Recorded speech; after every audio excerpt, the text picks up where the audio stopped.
If you're a leader or an aspiring leader in the business of lifelong learning, you're in the right place. I'm Celisa Steele. And I'm Jeff Cobb, and this is the Leading Learning Podcast.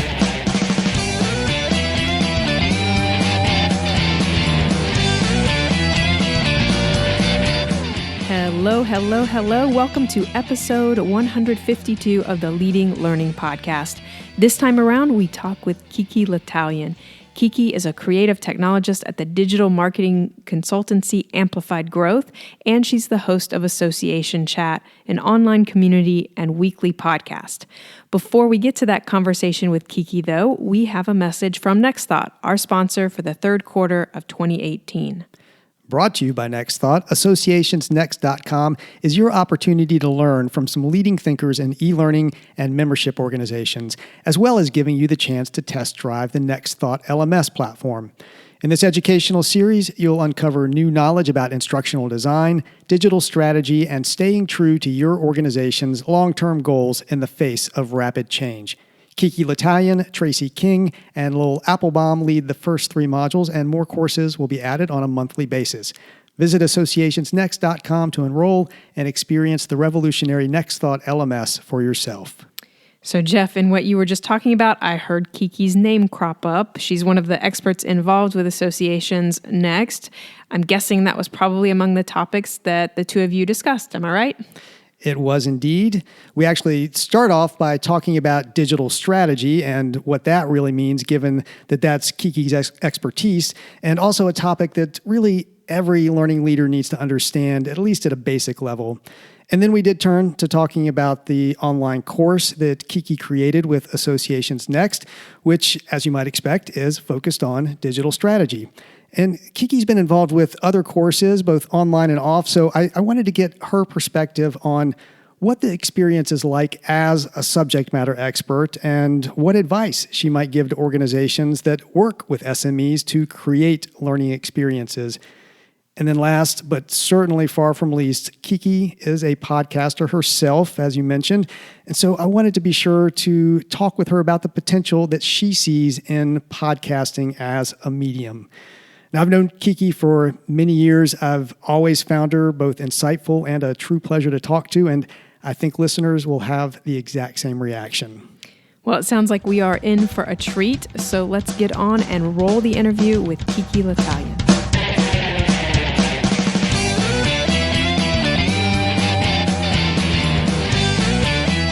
Hello out there, I'm Jeff Cobb. This is the Leading Learning Podcast, and today I'm talking with KiKi L'Italien.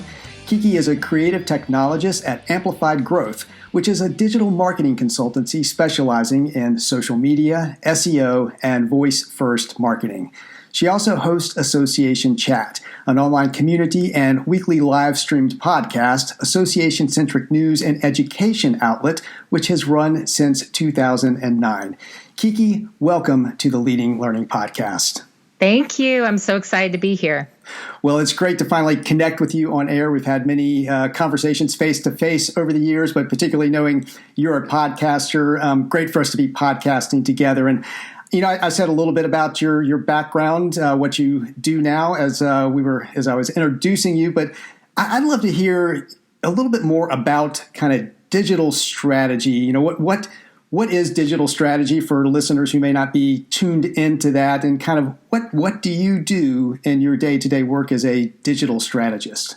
Oh, it's such a good question, because digital strategy, I feel, is one of those things that people throw out there and everyone nods, but no one really knows exactly what that means. And the reason why is there's a really good reason why. It's because it's different for all kinds of people. Mm. And so I think that for me, what that means, what being a digital strategist means that I need to understand inbound social media, the role chatbots play, SEO, SEM, Google Analytics, influencer marketing, AR, VR, voice strategy, and understand the way that an organization's marketing stack works, like how their AMS, their LMS, their CRM, marketing automation platforms, how all of that stuff fits in together. So what does digital strategist mean for me? It means that I'm probably doing 2 or 3 of the things that I just threw out there. focused in a way so that it achieves whatever it is that the client has reached out to me that they're trying to achieve. And so one great example of a project I'm working on right now is I'm working with an organization to reach a younger demographic in a very niche market of their trade, and to bring them in to introduce them to the organization. And the way that we're doing that is through a combination of search engine optimization and social media strategy and some voice first content production. So there you go. So basically, it sounds like if you're a business, if you're an organization, I mean, you've got your strategy, obviously, or hopefully you do. You've got these objectives, these things that you're trying to achieve to move the business forward, and then you bring digital into that to say, how do we use these tools that are out there now, whether it's social media, whether it's search engine optimization, and all the other ones you threw out. How do we use those to actually achieve our strategy? Yeah, I mean, that's exactly it. It's there's so much that's going on right now, so much that's changing, as we all know, with technology. And so I think a critical component that we all have to be working on, and it's perfect that I'm doing leading learning with Jeff Cobb here, is that we all have to be learning. We all constantly have to be learning. So I do too. And what that means is that it's exciting and challenging to stay on top of the ways that people communicate. And none of these tools are staying the same, which is both good and bad. So the good thing about it is we're constantly finding new ways to engage with people, and in a meaningful way that can have a great impact. The challenge is that just when you think you've got it, just when an organization thinks they've got everything tricked out the way that they need to in order to reach people so that they can get more members, get more donors, get more memberships and attendees, then something changes. I imagine too that it has to be sort of a flavor of the moment, or the kind of bright shiny object type syndrome that I'm betting you have to deal with a lot of the time. I mean, do people show up and say, we just need to do Instagram right now, or we just need a chat bot right now? And I'm imagining you probably get that a lot, and maybe have to get people to step back and think about it a little more holistically. I mean, it used to be more like that. I'll say that yes, there's a little bit of that, because usually by the time that they realize that they need to reach out and engage me, they think that they know what they're looking for. They think they know that they need X to solve their problem. And usually what happens is I'll come in and say, well, maybe a little bit of X, but have you thought about Y?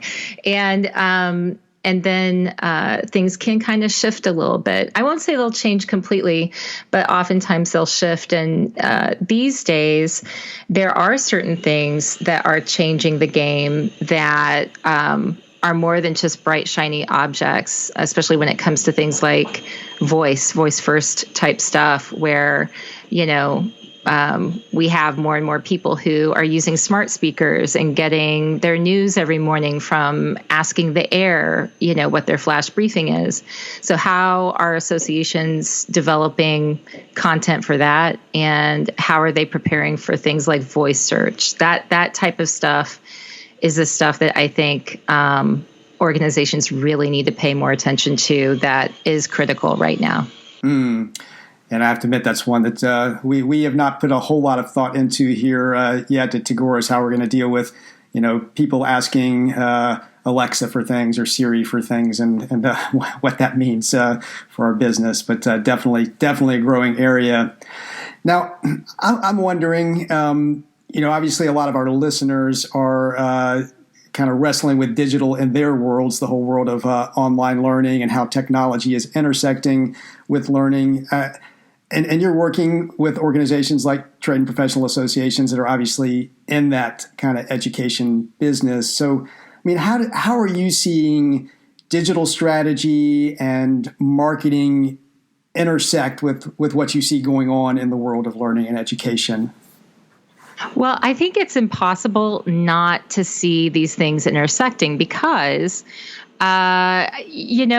everyone is trying to produce learning right now. We were talking before the interview started just briefly, and you were talking about how, while so many of your clients, they work for all types of organizations, many of them are associations. And I thought to myself, anyone could be your client right now because everybody is learning online. Everybody is producing learning. Mm-hmm. So like, for example, my neighbor fixed her washing machine by watching a YouTube video. And that YouTube video was not put out there by a company. It was a handyman who thought to record what he was doing, and it solved a common problem. So digital marketing and learning and education are intertwined in a way that I don't know how they're going to not be intertwined in the future. Right. It's awesome and it's frustrating all at the same time because there's a lot of really great quality stuff that's out there. It is actually making it so that so many more people can learn so much more than ever before, regardless of class or any sort of situation that they're in. But who safeguards the quality of the content, and how do you make sure that you produce really excellent content? And how do you compete as an organization? And that's where digital marketing comes in. So it's an interesting time. And have you had more organizations or any organizations even contact you specifically to say, we need a better marketing strategy, we need a better digital marketing strategy specifically to help us with selling our educational offerings? Yes, kind of. The way that they do it so far, and this is just for me, I don't, obviously I don't know how, anyone else how they're getting their requests. But for me, it's usually about bigger things that are more traditional, like their conferences, and they'll ask me to come in and create a campaign around their conferences. But I think that these days, the way that people really need to think about organizations need to look at reaching out and being effective and bringing people into their like online education programs, even beyond what their conferences are doing, really thinking things out and doing things like creating online challenges that are, maybe free and lead potential attendees and students to exactly the type of content that the organizations want them to purchase. And this would look something like, I don't see nearly enough organizations doing this. And I think it's something that everyone needs to think about. The app developers have figured this out, by the way, a long time ago. Because if you look at like Nir Eyal and his, Hooked and how to get people engaged, but this looks like something like creating, for example, a 5-day Facebook chatbot challenge. And it would be like easy daily lessons that by the end of this 5-day challenge, it makes you want to sign up for my Facebook marketing course. And it's kind of like an entree into a bigger offering. So that's the sort of thing that I think is an easy thing to employ that would draw people in, where you're not just doing the traditional let me pay for social media marketing placements and target the type of people I want to reach. That's fine, but that's what everybody's doing, so it gets lost. You're more effective if you go to pockets of fans you already have or communities that you're already tapped into, and then engage them in a way that provides value, get them excited, psychologically hooked, and into wanting to participate and achieve more. And then you provide them with the opportunity to engage at an even deeper level. And that's what I think organizations really need to do more of. That's why they should hire me. There you go.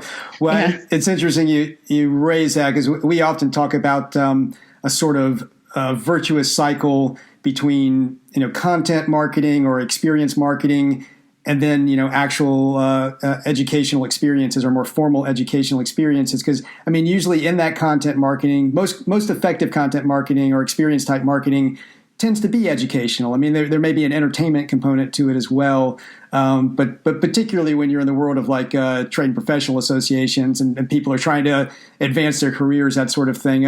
There's often going to be an educational component, or can be an educational component to the content, and then you pull them into that more formal learning experience, and then oftentimes, the content that's part of that more formal experience is great fodder for additional content marketing. So you kind of keep getting this nice loop that, as you're noting, probably I know enough organizations are not really taking advantage of right now.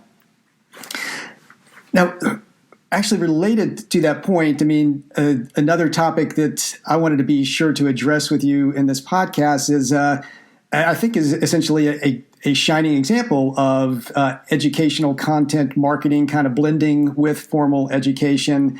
And that's a course on digital strategy for associations that you've been developing with Next Thought, which of course is a learning management system platform provider focused on associations. And this is part of their Associations Next initiative. So can you tell us a little bit about that digital strategy for associations online course? Kind of, what do you cover in that? Yeah, working with Next Thought has been great. I've been developing online courses about digital media for different groups like Media Bistro in New York, and serving as a mentor for Coursera specialization in SEO in the past, and so I had experience working with groups before and developing this type of content.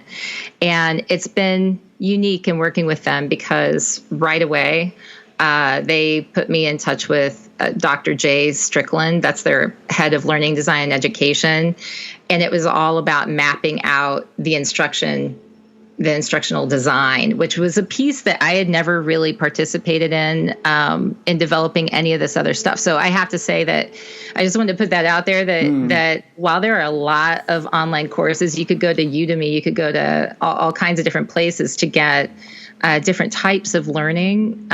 This one's really high quality and well thought out. And I think that was a differentiator for me and why I wanted to get involved. But the digital strategy course is really kind of an essentials for any association executive, marketing pro who wants to make sure that they know what they need to know about digital strategy in a world where things have changed pretty dramatically, especially in the past year. So it covers everything from what you need to know about changes that have been made in SEO and how that can affect your website's ranking, to community building. So the digital strategy course, I'm pretty proud of it, and I think that it's an exciting thing. You're going to cover your bases if you check it out. And I think any 501c organization, I think you should definitely make all of your marketing people check it out on the Next Thought platform. Yeah. Well, and I want to touch a little bit more on the whole instructional design element there and the platform itself in just a minute. But I am curious. You mentioned any 501c should check this out. Are there aspects of digital strategy that you see as different for associations? Because obviously this course is for associations. I mean, is there something different you would tell those organizations, as opposed to your average small business or your average corporation? Yeah, let me tell you. So, okay. It's hard to generalize because, as you know, not all 501cs are the same. So whether it's a trade organization, professional society, charity, some other type of group, they all face these unique dynamics with their mission. I feel like I have to do the caveat there, right? But if I had to generalize, associations are a little bit different in that they tend to be more risk averse, and some industries and trade associations in particular have to be extremely careful because they represent an entire industry, like banking, for example. And so these these trendy notions that are kind of sexy. It's like the lean startup methodology, experimenting, making small bets, all of these things that a lot of us, I feel, have adopted and brought into the way that we just do business. We're used to trying new things. We're used to having to check out things and move and learn quickly. These things are not as simple necessarily for associations. And so a lot of times they need or want to have some kind of best practices put in place or some sort of example of why this is not going to crash and burn for them when they try something new with technology in their digital strategy. This is especially important looking at the way they communicate online. It's not as easy to navigate. And so I think the speed of change takes a hit many times for associations. And here we are in this day of asking the air for answers. You know, I can ask my Alexa device for what the time is, when the next game's going to play, the definition for rhinoceros, but you know, they can't change quickly enough to adapt so that, in a lot of cases, so that they can respond as quickly. And I think they're changing, and I think that will change. But many companies and probably most associations just aren't ready for that kind of quick response. And I think through things like chatbots and AI and through voice, you know, we're sort of navigating that change now. That's interesting. We see similar things, and I love too your the phrase you use there, asking the air. I don't think I'd heard that before, but that's definitely describes it, doesn't it? And I also heard you spell out Alexa, which made me wonder if you have an Alexa sitting there that's going to hear you say Alexa. Yeah, I do. That's funny. That's funny. One of those postmodern problems to have, I guess, that you have to be careful about saying Alexa's name. So.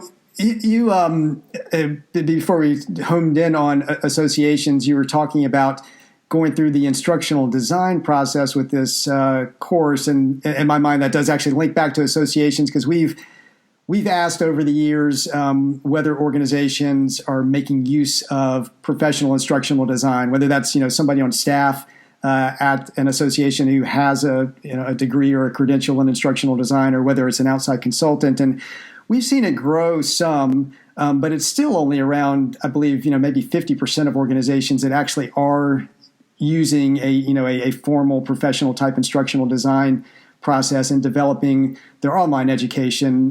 In particular, Next Thought, it sounds like applied that. And it's funny, I'd been thinking, the course is a great way to showcase their platform, but obviously it's also showcasing the fact that they can do instructional design and development, and create very high quality content.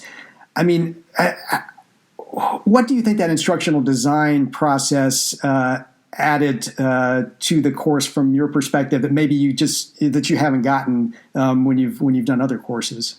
Well, I'll tell you exactly what it gave me. So a SME, when you come in and you are asked to be the expert in an area and teach on a subject, that doesn't mean that you know the best way for people to learn. And it was so refreshing to come in and have, these are the components I want to teach. These are the things I think people should know if they're going to, have the essentials, have the foundation of a quality digital strategy for any association. This is what they need to know. That I could do. Mm-hmm.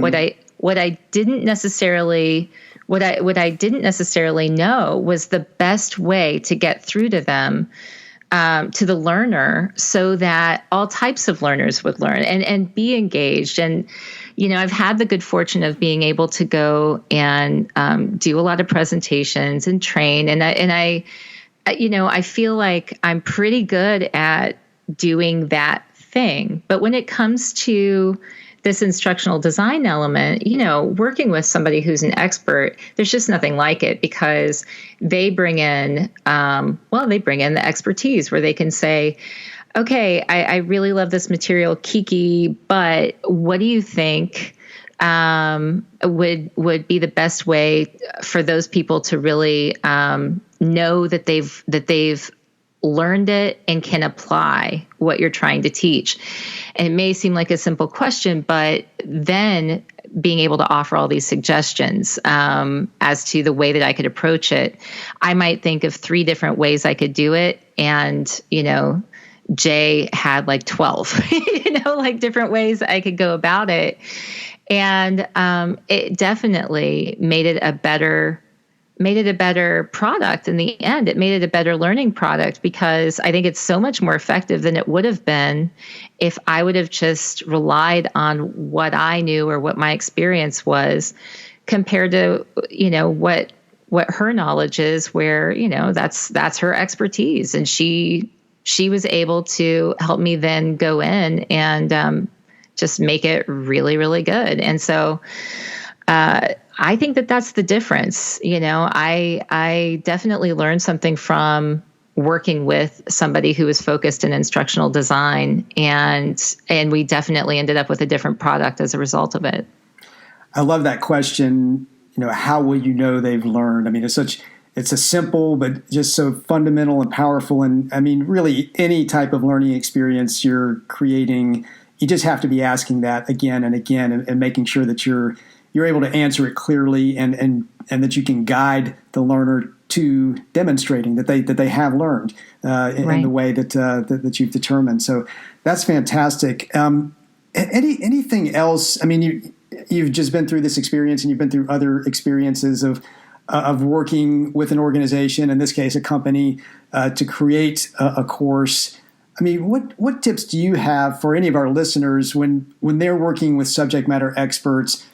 What can they do to get the most out of you, and to make sure that that what gets created in the end, and that might be an online course or it might be a conference session, but what's going to help you make it the best that it can be? So I think that from my experience, I would say that anyone who wants to get a better experience for the learner and for the subject matter expert, they should approach that person and with plenty of time leading up to the thing that you're trying to produce. They should approach that person and really get clear on exactly that. Like, what is it that the learner is supposed to learn? What's the best way to communicate that? How will you know? And to offer up support in ways to make that better. I think so many of us, so many organizations are just happy to get to identify who those subject matter experts are, that a lot of times the care and feeding of them to make sure that the end result, that the learning result that comes from it, that kind of falls by the wayside. And it's totally understandable how it happens, right?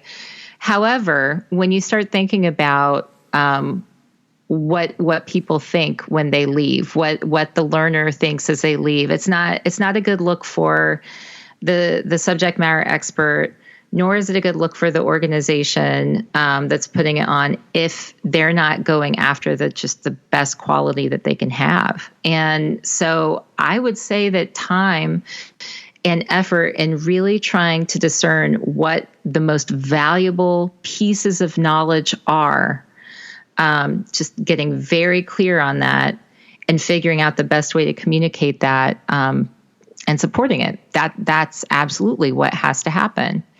And it's not necessarily easy for the subject matter expert, and it's not necessarily easy for the organization. But I think that simplification process is the hard work of it, and maybe cutting out a lot of material that just is too much, Definitely. I think it falls in that. It's simple, but as you said, it's not easy to really get at the most effective stuff and get it down to what's essential. So that's very helpful for me to hear, and I'm sure very helpful for listeners as well.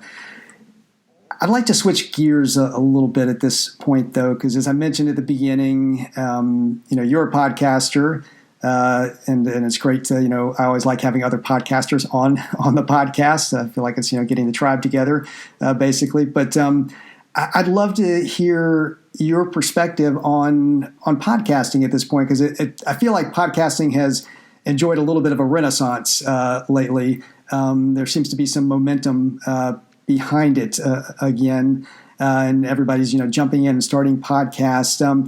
What do you find compelling about podcasting, and are you bullish on it as a medium?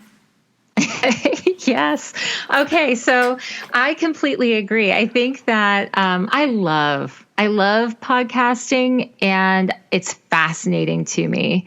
Podcasting, for me, I had a more practical, utilitarian type of approach when I first started with podcasting, because I had my purpose was really in trying to communicate these interviews and these lessons with as many people as possible. So I had jumped from doing a tweet chat with Association Chat to a live streamed interview. And the best way that I could continue to reach more people would be to then convert that to audio that would then go out in a podcast, and people, no matter what medium you were using, you could get this, right? And so I would slap on an intro, an outro, and it was pretty much just the way it was, right? And it's been like that for a couple of years, 3 years actually. And but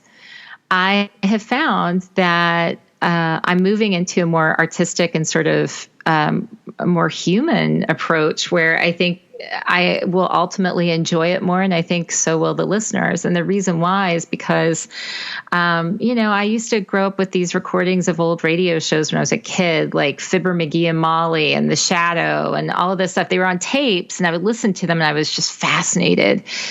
And what I see now with so many really, truly amazing podcasts, it's a renaissance of story, And so we might be going through an intense time as a nation, facing all kinds of drama and questions about, how our society is going to choose to collectively interpret our world around us. But the staggering number of really well-told stories being produced right now is so inspiring.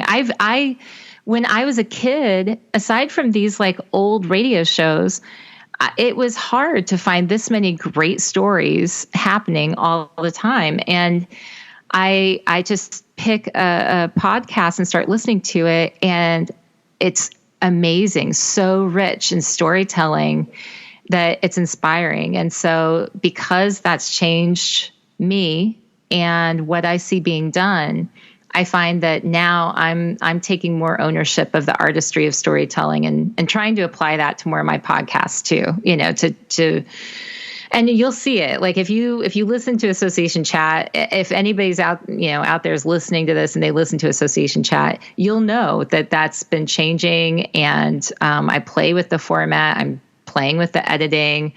I'm interjecting now and adding my 2 cents, after, a few minutes go in, so that there's more of a transition, and it is more of a process and a more enjoyable and hopefully meaningful experience for people who are listening. So yeah, I absolutely agree. I think podcasts are definitely not only popular and becoming more popular, but there's something there with the storytelling that is just beautiful.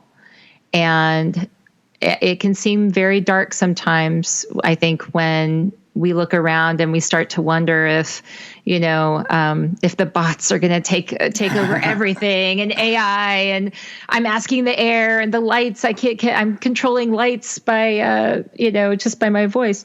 And who am I? Suddenly we're all so insignificant, but then the power of story comes in. And at the end of the day, we can still sit in a dark room, and a really good story is the thing that will inspire. So.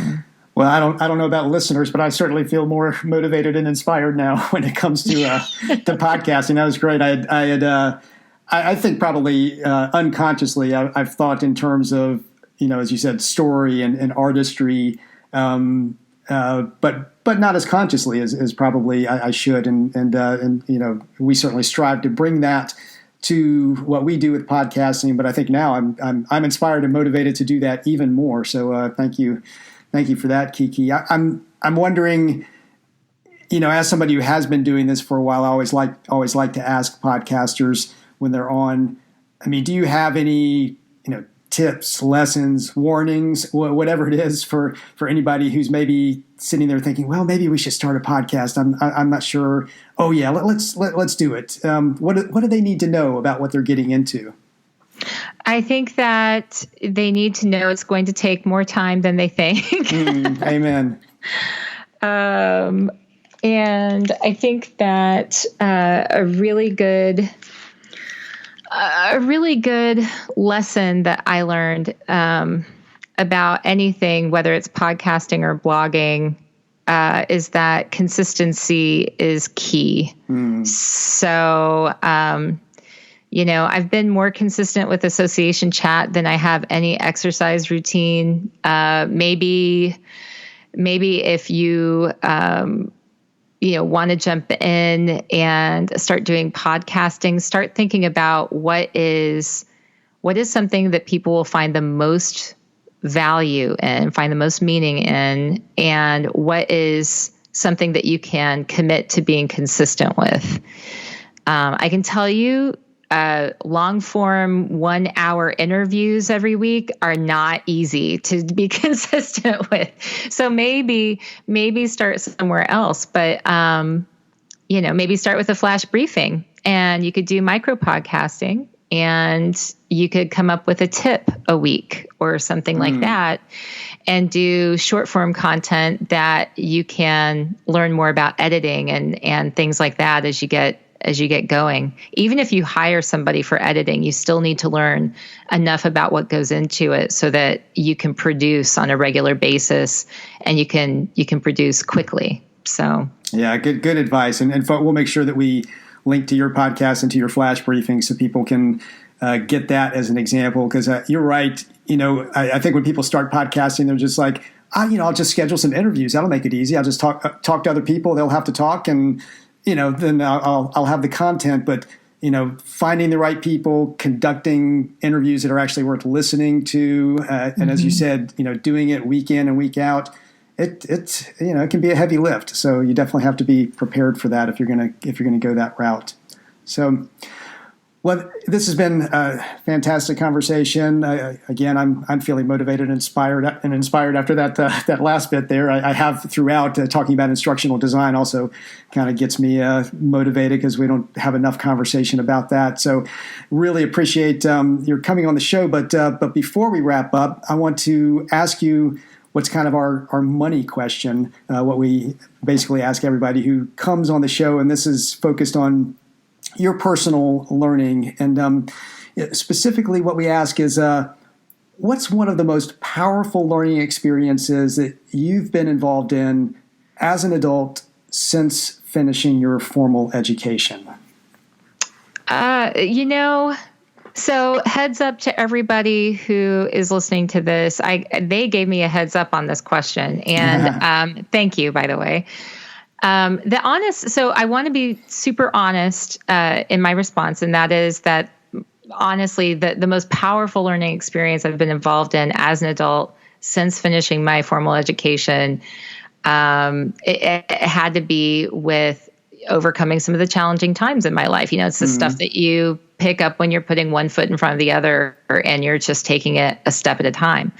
But I think that the most helpful thing that I want to tell people who are listening to this, to your audience, is that right now I've gotten to a point, and I don't know if it's an age thing or just where I am in my life, but I'm finding myself connecting with other people, forming groups of people who are dedicated to learning. And this is not just learning in like a sport or something like that, but it's actually a group that is focused on that you choose, you're choosing this thing, this path to learn more, and regular, purposeful learning to push outside of our comfort zones and to get into the good stuff, the really deep learning that we're looking for. And so I think probably the most helpful thing I can say as a response to your question is that the most powerful learning experience that I've been involved in as an adult, beyond overcoming challenging things that we all face, has been this purposeful looking to come together as a group with other people who are also focused on learning.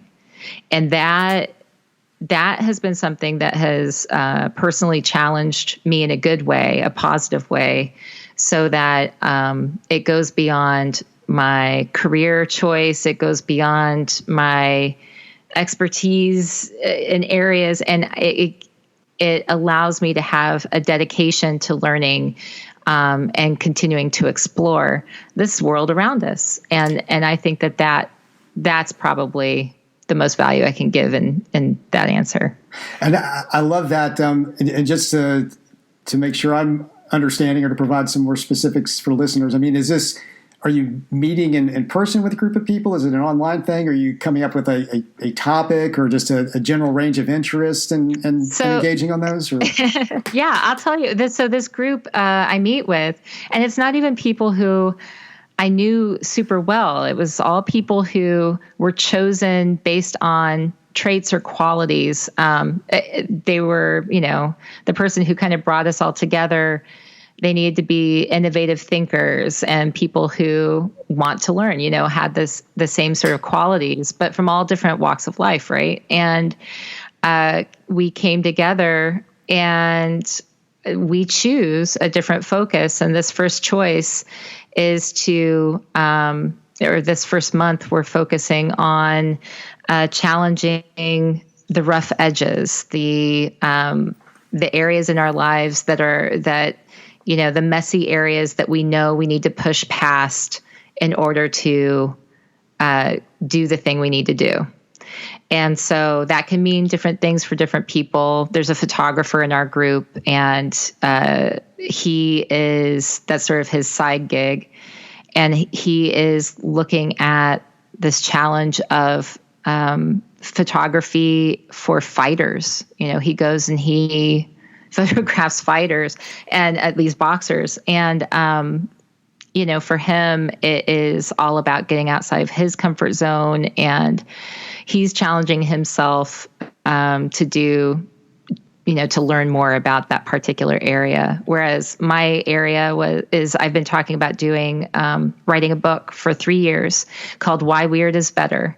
And I've told people about this book. I've researched it. It's procrastination in the form of research. And I haven't done anything with writing it until I committed, right? And I said, it's the messy edges. It's the rough stuff that where I'm like, I don't feel comfortable with the messiness of getting in the thick of it and doing the writing. And so we're all just forcing ourselves to sort of investigate what that means. And somebody else wanted to explore a different topic for the next month. And so it's fascinating because the only thing that's holding us all together really is this desire to learn and to push into new areas. So, wow, I love that, and I know that sort of thing goes on informally and formally all over the place. But I believe you're the first person to bring that in response to the question that we ask on the show. So thanks so much for sharing that. I think that too will be inspiring to listeners. And speaking of our listeners, I know that there are going to be probably many who are going to want to find out more about you, potentially connect with you. So where should they go to do those things? Yeah, you should definitely go to associationchat.com. That's the online home for everything Association Chat related. You can find the podcast, information about the flash briefing there, information about guests, and all kinds of stuff. And then amplifiedgrowth.net is my digital consulting firm, and you can go to amplifiedgrowth.net for more information about that. Well, great. Well, KiKi, it's been a real pleasure. Thanks so much for taking the time to be on Leading Learning. Oh, thank you so much, Jeff. That's our interview with KiKi L'Italien. To get show notes for this episode, go to leadinglearning.com/episode 152. And when you check out the show notes, you'll also see various options for subscribing to the podcast. And if you're getting value out of what you hear, we'd be truly grateful if you would subscribe. It really helps us just know that we're doing the right thing and get some data about the impact of what we're doing. We'd also be grateful if you would take a minute to give us a rating on iTunes. You can go to leadinglearning.com/iTunes, and that will put you in the right place. Jeff and I personally appreciate your rating and review, but even more importantly, reviews and ratings play a really important role in helping the podcast crop up when would-be listeners are searching for content on learning and leading. So consider leaving a rating and a review for the Leading Learning podcast, and maybe that can be one of your kind acts of the day. And as another kind act of the day, we'd be grateful if you'd take a minute to visit associationsnext.com. We put a lot of effort into the Leading Learning podcast, and one of the main reasons we're able to do that is because of the support of sponsors. So please visit associationsnext.com, where you'll have the chance to learn and to experience the Next Thought LMS in action. And of course, while you're there, you can also enroll for free in KiKi L'Italien's digital strategy course. And finally, please consider telling others about the podcast. You can send out a tweet by going to leadinglearning.com/share, or if tweeting isn't your thing, pick the social network or other medium of your preference and spread the good word. So thanks again, and we'll see you next time on the Leading Learning Podcast.